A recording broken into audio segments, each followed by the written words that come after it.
All right, guys, what's going on? Welcome back to the Everything College Football Podcast. Today, me and Nick here with our preview and prediction for Week 3 contest between the Wisconsin Badgers and the Alabama Crimson Tide. Bama 20.5-point favorites, 46.5 to the total, 12 p.m. Eastern time on ABC from Tuscaloosa. Getting things started with the Badger offense going against the Alabama defense. For Wisconsin, a couple of tune-up games coming into this one. And, of course, they're battling some uncertainty as quarterback Billy Edwards, who is the starter, is questionable for this game. He was knocked out in week 1, didn't play in week 2, and it's probably going to be a game time decision here. And he's a veteran. He's played in the Big Ten before. Last year at Maryland, he was a full-time starter, was quite productive. His ability to run the football is certainly a key component of this offense and something they could use against this defense. So, ultimately a prediction would really come down to if he's going to play or not. But I think at the end of the day, they're pretty happy with Danny O'Neal as well. This is a guy who was a starter last year for San Diego State, played quite well, comes over here, gets the start against Middle Tennessee, completed 85%, 3 touchdowns, nearly 300 yards passing, played quite well in that game. But of course, this is a completely different animal going into SEC country against an Alabama defense, coming off a bounce back against Louisiana Monroe in a blowout victory. But back in week 1, this defense was not very impressive. They still struggled to defend the run in terms of physicality in defending misdirection runs. They didn't check the boxes in that regard. And they also gave up some big pass plays as well, which was certainly a component or a proponent that is of that misdirection and that play action pass that allowed them giving up big plays. There was just a whole lot of negative in week 1. Certainly, I was able to build some confidence going into this game, though, after last week, Nick. When it comes to Alabama, what are we going to get in this game? Because they're going up against a veteran offensive line that's certainly going to be physical.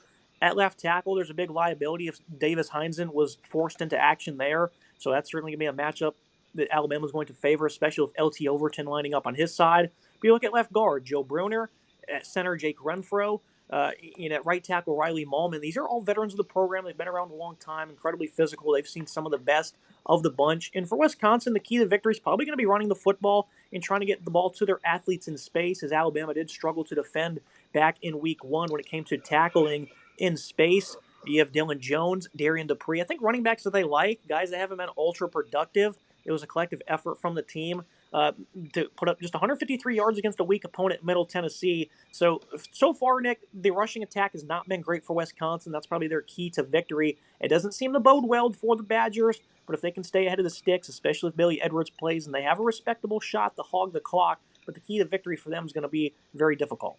Yeah, certainly running the ball is going to be your pathway forward if you're a Wisconsin fan. You want to see this team try to run the ball a ton in this game and put a ton of attempts on the ground. They have 74 attempts on the season. You want to see, a ton of attempts, 30, 40 attempts on the ground in this game, 29.5 points per game so far through the 2 games of this team, 4.3 yards per attempt on the ground, and 4 rushing touchdowns.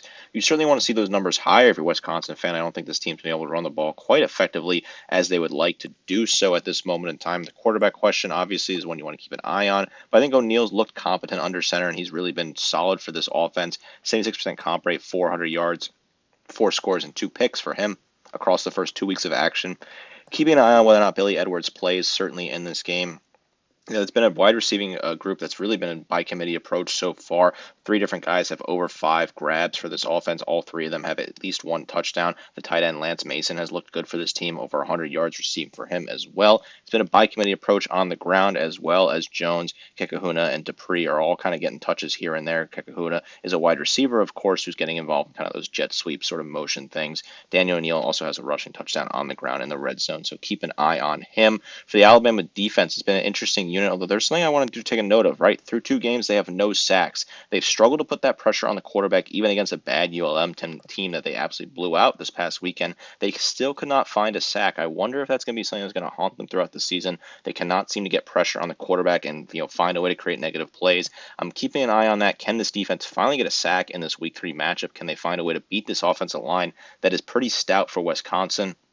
Outside of that, though, I was impressed with the effort in Week 2 after seeing a lack of effort in Week 1 in Tallahassee in that loss to Florida State. I thought the effort looked a lot better against ULM, and I was quite happy with that. 15.5 points per game, obviously having the 0 against ULM is certainly bringing down that average on just under 4 yards per attempt and 4 touchdowns given up on the ground, all against Florida State, though, obviously. So this, the numbers are skewed. They got really dominated on the ground against Florida State. They had a better day on the ground against ULM, their token opposition last week. Deontay Lawson looked better. Keon Sapp Sabb looked pretty solid. Bray Hubbard, I saw more effort out of him after he had a questionable performance against Florida State. Which run defense for Alabama are you going to get? Are they going to have the strong run defense you had against ULM or the weak one you had against Florida State? If the run defense stands up strong and has a similar performance they had this past week, they will have a really strong day here against this Badgers offense. Of course, it's an incredibly talented front seven. James Smith, Q. Rasaw, Yanze Pierre, all X5 stars are getting the most reps up front. At linebacker, Deontay Lawson, Justin Jefferson have not been that ideal to start the year. This team right now, 26 missed tackles through 2 games, even against a weaker opponent. They were still not all that efficient in that regard. And that's something that Wisconsin's going to look to try and take advantage of.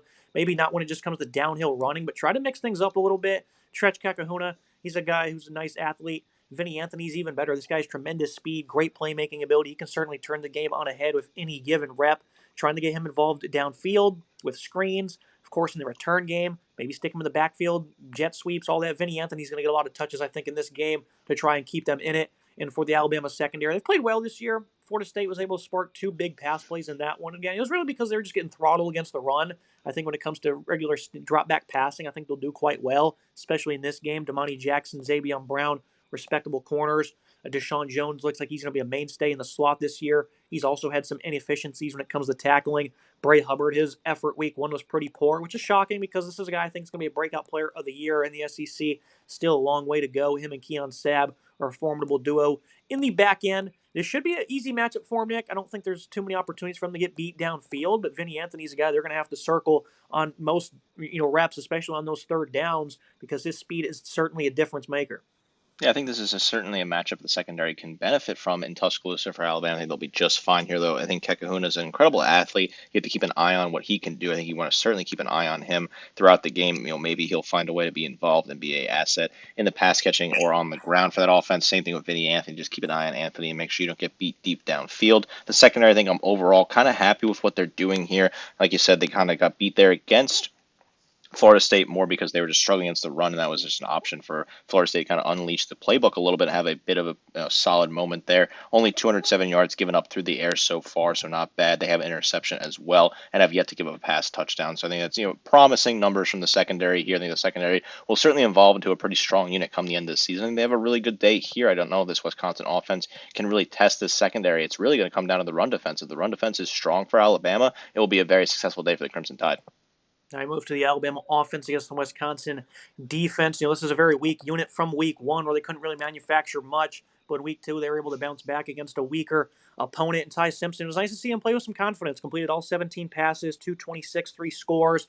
There wasn't much pressure on him. He had guys running wide open, but at the same time, it's nice to see him to be able to play with some tenacity. I've seen him make a couple of really impressive throws in that game, and you're hoping he can carry that into this contest against a phenomenal secondary. Gurmy Bernard, he was a great playmaker for them in the back end of last year. He's continued to do so far with just elite numbers, 213 yards, a pair of touchdowns this far. Obviously, he would have had much greater numbers if he played longer in that game last week.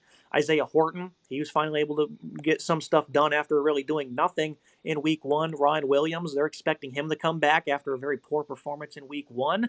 At the back half of last year, really the final 2 months of 2024, he lacked playmaking. I think the impressiveness of him is starting to wear off, and at some point you're hoping Ryan Williams can unleash some of that talent and he can impress. And this is a great opportunity to do so, again, against a very good secondary for Wisconsin, a group that's also led by 2 veterans, Ricardo Hallman and Preston Zachman in the back end. These are 2 of the best coverage guys in the country. It's a ball-hawking unit. They would love to make some things happen when it comes to creating turnovers, and that's going to be your key to victory as well, not just running the football and controlling clock, but if you can force some turnovers, it's really going to put you at an advantage in this game. But that's the key. That's the biggest keys for Alabama is what do you want to see, and it's Ty Simpson continuing to play with efficiency, Ryan Williams doing just something after 3 drops in week 1, and I also question if Alabama can run the football. This is a group that I don't think is all that talented. Kevin Riley, a freshman's been getting the most snaps.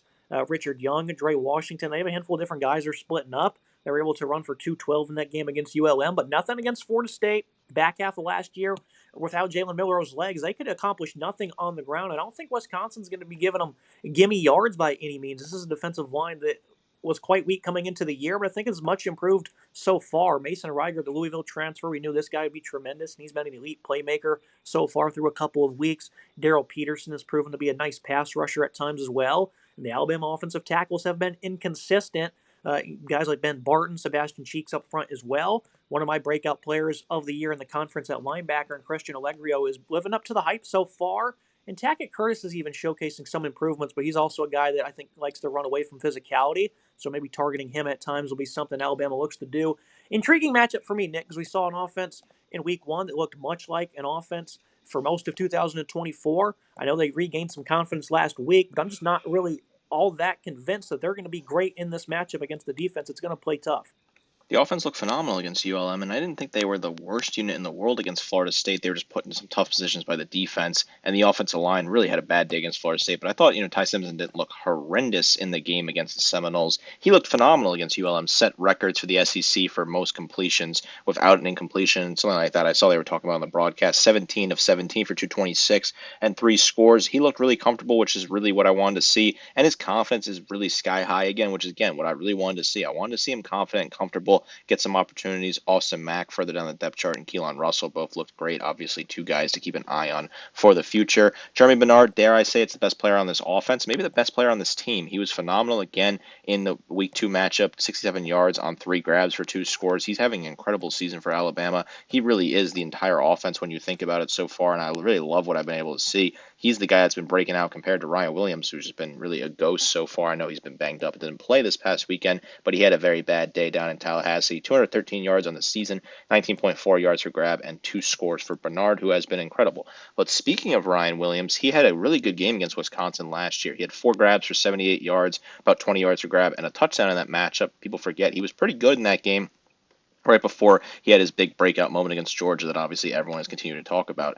I need to see a lot out of Ryan Williams if he plays this weekend. I'm really concerned about how he's not progressing. It just seems like he looks a little lost out there. He's just making bad decisions, running bad routes, putting himself into tough positions and not really making plays on the ball when he needs to. Can Ryan Williams step up and be a big difference maker in this game against Wisconsin if he plays? I'm certainly keeping an eye on that. I'm very ever hopeful. Obviously, Alabama now they have 45 points per game because the 73 is a massive skew, 4.6 yards per attempt on the ground, 3 touchdowns there, and 9 passing touchdowns on the season. The rushing attack is still a problem, and I think this could be an issue against a team like Wisconsin that is pretty good in terms of pass defense. They ended up getting 212 yards on the ground against ULM, but still, I'm not super impressed, and I really want to keep an eye on that. As for the Wisconsin defense, 5 points per game on the season, only giving up 10 points in Middle Tennessee. They shut out Miami, Ohio in week 1. 1.34 yards per attempt on the ground, only giving up 67 yards on the season as a unit. That's a very impressive number, right? There's no way to beat around the bush there. That's a really strong number, especially against a Miami, Ohio offense that they were hoping to find a way to run the ball and get some productivity on the ground. The secondary has 3 interceptions to 1 touchdown given up as well. If Alabama can find a way to run the ball through this young running back room, they will win this game pretty comfortably and cover that not massive, but that 3 touchdown spread. If they can get comfortable and run the ball early on, they will set the tone and set the pace here. But I don't know if I trust Kevin Riley or Richard Young to really go out there and step up. A.K. Deere was looking solid in the matchup against ULM. If Alabama can be comfortable in pass block and comfortable in run block, and they're able to find a way to hit the ground hard and pressure against this run defense for Wisconsin, that's phenomenal. They will absolutely run away with this game. But if they struggle, the offensive line looks a little weak here. They let the pressure get to Simpson. It may be a very long day for the Crimson Tide. And of course, I want to mention the Alabama offensive line. It's full of talent and size. Other than right tackle Will Conformby, he's abysmal. It's going to be a matchup edge that Wisconsin's going to look to take advantage of. They're stacked on the interior. Gino Van Denmark's been great. Parker Brailsford at center. Cam Dewberry brings a lot of size at left guard. Caden Proctor was pretty inconsistent in week 1. I just don't see a total ton of consistency when it comes to run blocking or in pass protection either. At some point, you're hoping this offensive line can hit a stride against this, 3-3-5 defense. You're thinking that they can, overwhelm them up front in this game. I think it's certainly a possibility. Moving to the final analysis and the prediction here. Alabama, they were able to bounce back after a tough loss in week 1. And for months I said it, Nick, and I probably should have pulled the trigger and picked FSU to win the game. I wasn't really sure what to expect from Alabama because I thought that they would improve after 8 months, and it was the exact same football team I saw in 2024. And I'm convinced they're completely doomed without Jalen Milroe, and I don't think that changes. I think for Wisconsin, it's going to be hard to probably move the ball. It's going to be hard to score. But if Alabama's soft, like we've seen in the past, and Billy Edwards does indeed play, they're just going to take a playbook out of what every other team's been doing, get some misdirection, get some quarterback run downhill into the boundary, keep the defense off balance. And then for the Alabama offense, they're not going to run the ball. I don't think. I'm not convinced they're going to be able to do so. without the quarterback's legs being a part of that, that means they're going to be in long down and distances against the elite secondary with only one guy really making consistent plays at wide receiver. I think Wisconsin's going to cover 20.5. I know going on the road with this offense is certainly tough, but with their style of ball, they can certainly slow this game down, quiet the crowd, especially if they can force a turnover or two. Bama should win the game. Wisconsin's probably going to hang in there for a good bit, though. I think this is, when you look at certain parts of this Alabama football team, Wisconsin, they match up well. And I don't give a damn if they got blown out last year. Jalen Milroe is not here, so Alabama, they need to find some consistency. Nothing changed in 8 months. I'm not convinced anything changed in 1 week just because they beat a shitbag opponent. 20.5 is the best bet for me. I disagree with the Milroe assessment here. I think the offense is going to progress and look better. I was impressed with what I saw against ULM. I know it's a bad team, but I think if you get Ty Simpson comfortable, get him set up in the system, and really get himself comfortable, get that confidence going, he could really be an accurate pocket passer. He was really accurate in that game. Obviously, 17 of 17. He was able to hit his targets and look good. If Jeremy Bernard has a strong day, Isaiah Horton, if he finally comes around like we started to see him against ULM, I think this offense can be humming. The offensive line, obviously a big key talking point here. Can right tackle be figured out? I'm hearing some reports that maybe Michael Carroll, the true freshman from IMG, may get the start at right tackle. Not sure what they're going to do with there, but I know Kalen DeVore is certainly mulling over his options. I like the interior in the offensive line. They can certainly get around. I think Caden Proctor is a phenomenal asset at left tackle. So I think the offensive line will come around and cut down on the mistakes and play clean football at home, which will certainly go a long way here. This is a talented Wisconsin roster, even though the record may not indicate that come the end of the season here. I think this Alabama team's in a good spot here. They got some mojo back. Obviously, there's a lot of the season left, and they still look pretty bad in Tallahassee, and I certainly won't forget that. But I saw a lot less mistakes from this team against ULM. I saw them cut down on some of the issues that were prevalent in Week 1, and certainly the biggest thing for me was I saw a lot of effort out of Alabama in Week 2. They put a ton of effort on the field. They really, put their full body at full effort out there when they looked like they were lax and really not putting the effort in against Florida State here. Definitely a tougher opponent in Wisconsin, but I think the Alabama Crimson Tide have a good opportunity to play strong football here. I think Ty Simpson will have some time in the pocket to stand there and hit his progressions, really do what he can do. I think he's in a really good spot overall and continue to develop in this offense. It really comes down to whether or not the Alabama defense can stop the run. If they can stop the run, that will be a massive difference maker. They've put Wisconsin in uncomfortable passing situations. That could really swing the pendulum in their favor. Same deal, though. If Alabama can run the ball on the ground themselves on offense, that will be an absolute difference maker, because if they can run the ball against Wisconsin, I think they'll be able to dominate and put themselves in good position here. It's a battle of which run defense is going to be better on Saturday. I think Alabama has the better run defense overall, and they'll progress to that moment, have the better day, and they'll ultimately come out on top on this one. Potentially, no pick from me because I'm an Alabama alumnus, but I think this is a very intriguing game, a very important game on the schedule at home. You certainly cannot overlook this game with Georgia looming on the schedule. Have to have a big win, have to put up a big showing in Tuscaloosa. That's going to be it for today's episode. Make sure you guys like, comment, subscribe. See you next time.